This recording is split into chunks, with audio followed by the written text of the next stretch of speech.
because I'd had an experience in relation to you years before where I had made a firm decision that I would never in my life listen to anything this man has to say.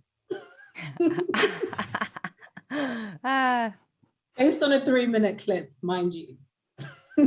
Do you remember what it was that I said that was so profoundly irritating? I mean, there's do, many. Jordan. Can you tell me what that was? Of course, you were talking about the gender pay gap. And this was part of a longer interview, the interview that you had with Kathy Newman. And So this young lady right here, her name is Africa Brooke, or is this Michaela Peterson? Is this Africa Brooke? I think this is Africa Brooke. And I guess she didn't like Jordan Peterson based off of a 3-minute clip that she heard him on. And if you guys get any value or like anything about this reaction, please do me a favor and hit the reaction button for me, please. And also the notification bell so that next time I put out a video, you'll be first to be notified. Now she's about to let him know what the heck's going on and why she didn't like him for the first time. This was part of a longer interview, the interview that you had with Kathy Newman. And this was clip, 3-minute clip. You were talking about the gender pay gap, and you were saying that, paraphrasing here, but that the reason for most women is because most women are agreeable, most women don't negotiate, etc., etc. I believe that was essentially giving people options as to why it could be that there's this thing that exists or doesn't exist. And I didn't even finish the clip. I didn't even finish the 3-minute clip.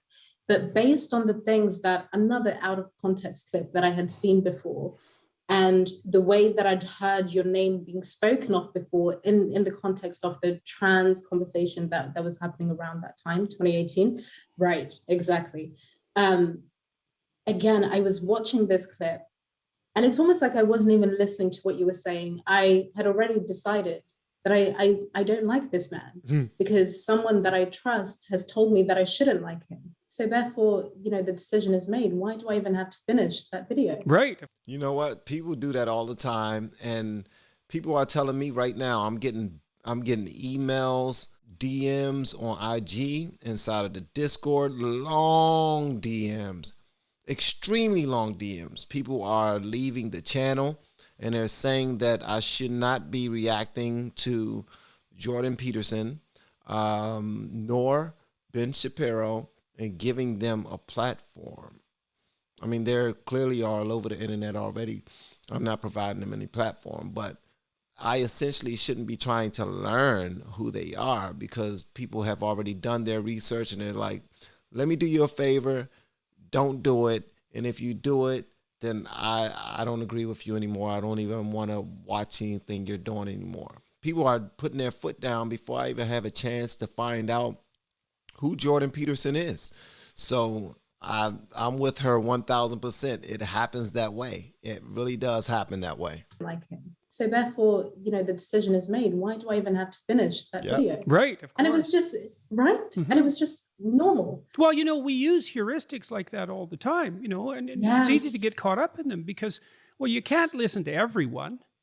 Yeah. And so you kind of have to make a snap judgment about almost everyone. And the default is you don't listen because there's like 7 billion people. So obviously you're not listening to most of them. So you don't need much of an excuse. And it's really easy for that to get, and I mean, it's not like I haven't experienced that. Like on my podcast, I invite people on. Abigail Schreier, for example, she wrote, I don't remember the name of her most recent book, but it's a investigation into the downside of the rush to make everything gender fluid, essentially. And I was terrified when I had her on. I mean, I was in rather ill health at irreversible damage. Yeah. That's the one. I want to have Andy Ngo on my podcast, but that also makes me nervous too. And, because he's tarred with the fascist brush and then it's guilt by association. And that might have been part of what you were feeling. So so you think, well, you need a simplifying heuristic, and part of that is, well, that most people aren't worth listening to, and he's definitely not worth listening to, and then that can so easily become politicized. And once it is, especially when the political has become religious, it's really, really hard to overcome that. Yeah, and so it really is. You know, a lot of the things that the radical left are pointing out are in some sense universal human failings. And so they have that truth about them. I mean, because we could ask ourselves, given the implicit tendency for human beings to have a pronounced in-group preference and the potential we have for violence against out-group members, how do we all address our proclivity to damn the foreigner? Okay, that's a really important question. I feel like I've got a good answer. Okay, let me add the one end to that. And then the next thing is, well, we all have these proclivities. How are they exacerbated by power and privilege? Right? Those are good questions. But as soon as we make it instantly racist, well, then we can't even ask the damn questions properly anymore. So, Mick, sorry. That's true. That's true. We make it instantly racist. Oh, yeah. Wow. And then it becomes combative, and it's no longer a conversation anymore. Well, then we can't even ask the damn questions properly anymore. So, Mick, sorry. My joke is over now. Oh, I'm sorry. I stomped all over your timely joke. You stomped all over my tiny little joke. I was thinking about that question earlier, though. If everyone has these tendencies, which they certainly do, I've noticed that if I have a guest on my podcast, and I think my audience is fairly open-minded, but then I'll have a guest on that, and they'll hate them. And they'll be like, well, you can't just, even if you don't agree with them, maybe they are wrong, but like you can't just cancel people because they don't agree with you because they're doing exactly the same thing that the people you're complaining about. Well, you know, and also preach, sister, young lady, preach for real, because this I've done that too. I'm sorry, I'm guilty. I've seen some people, sheesh. I've seen some people react to certain people, and I judged them off of their thumbnail. I looked at their thumbnail and I'd be like, really? You selling out for the bag? Really? I'm judging them off of their thumbnail.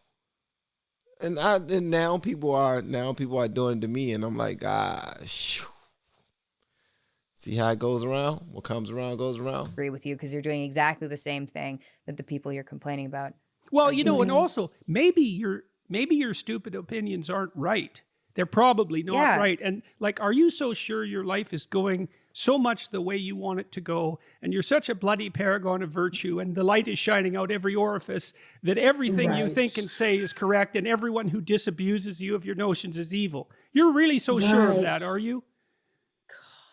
So, you know, you wander around and you think, God, maybe I should listen to this person because I'm such an ignorant bastard and I'm so full of malevolence, and maybe they'll drop one thing on me that won't make me like miserable and doomed to hell and to drag everyone else there too. That's, yeah, well. You know, I felt something similar when I finally leaned into listening to you properly, because what was interesting, even after that moment in 2018. I like that when she said, when I finally leaned into listening to you properly.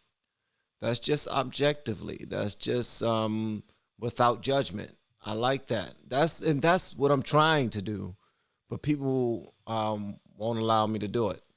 I think somebody actually reported one of my videos because of this too, and I didn't even say anything. I'm just the person that I'm just reacting to them, and they just don't like the people that I'm reacting to, and they just really leaned into listening to you properly. Because what was interesting, even after that moment in 2018, watching that 3-minute clip, deciding this man is evil, I want nothing to do with him ever again. And of course, I didn't think I would ever have anything to do with him. Yeah, look what happened. Infiltrated. Me, yeah. Right? People especially people that were not really connected to the digital world, a lot of older men in my life, for example, and women in my life would always tell me to read your book. It's honestly, people would always say to me, Africa, you will really love this book. I would have friends of mine send me lectures. I think you're really going to like this. And I would just completely ignore it. And in my mind, I'd be thinking, what am I going to find? What am I supposed to like? Because again, I have this idea of you built up in my head. So I'm finding it very confusing that people that know me very well are telling me that there's something that I'm going to like, right? Yeah, what the hell? Very confusing. But again, for years, what the hell? For years, I ignored it.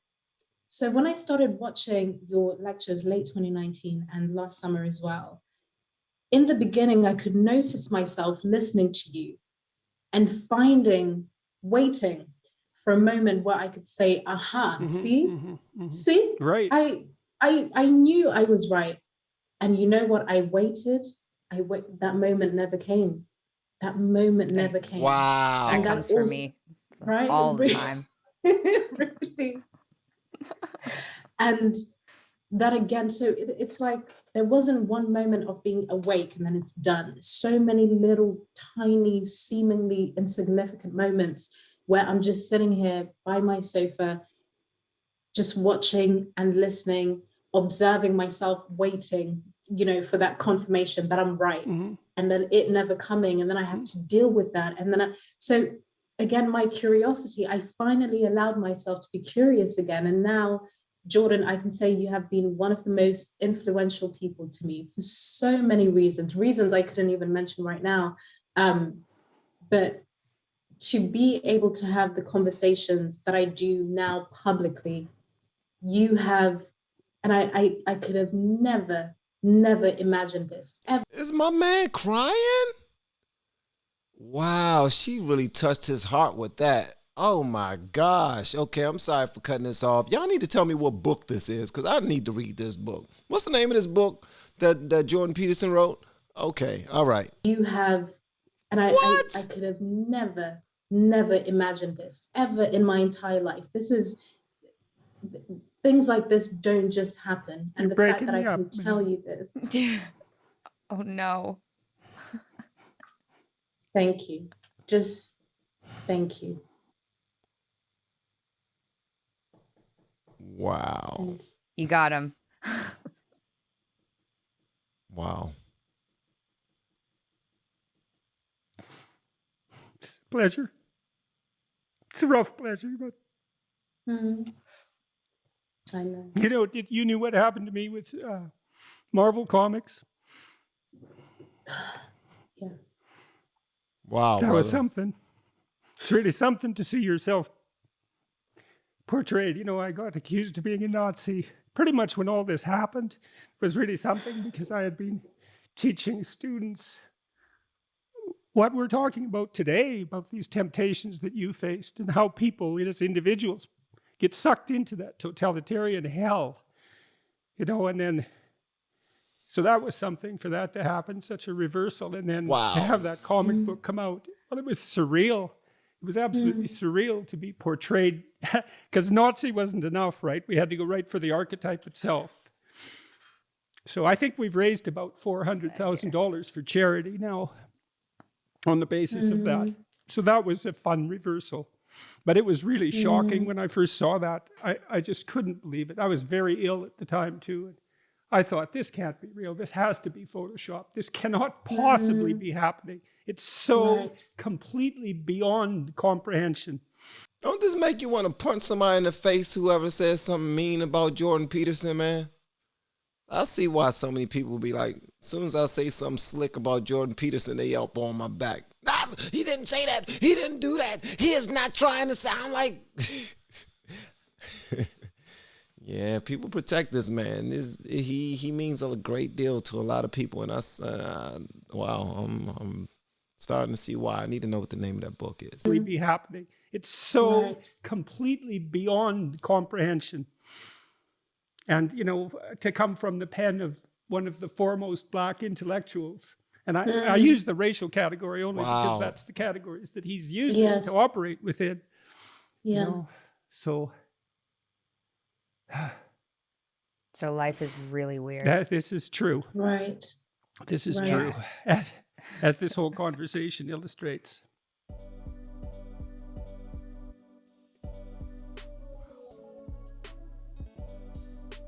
Wow. Mine is blown, man. I feel like a jerk for saying some of the things. Well, I didn't say any bad things about Jordan Peterson, actually. I've never said anything bad about him.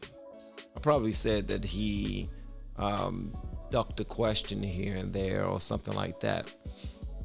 Yeah, I've never said anything bad about Jordan Peterson. I always complimented him. But I do have people who don't want me reacting to him at all. Wow, what don't they want me to hear? What don't they want me to see? I'm curious. I'm like a kid. You want me to touch that stove? Why not? That's how I am. Yeah, man, this was beautiful. That was beautiful, man. The man that can allow himself to on this panel, on this platform, in front of two beautiful women, just to let himself go, and he does not care about that at all. He's just like, what's right is right, what's wrong is wrong. I gotta look into him more. Wow, please let me know what y'all thought about that in the comments. And if you've yet to hit that subscribe button, please make sure you do so on your way to the next video. Hopefully that next video is on this channel. I look forward to seeing y'all in the next video, and hopefully inside the Patreon as well. Okay. And if you want to have more of a voice as to what goes on this channel, feel free to join me in my Twitch live stream. That was nice, man. That was nice. I'll see y'all next time, guys. Love y'all.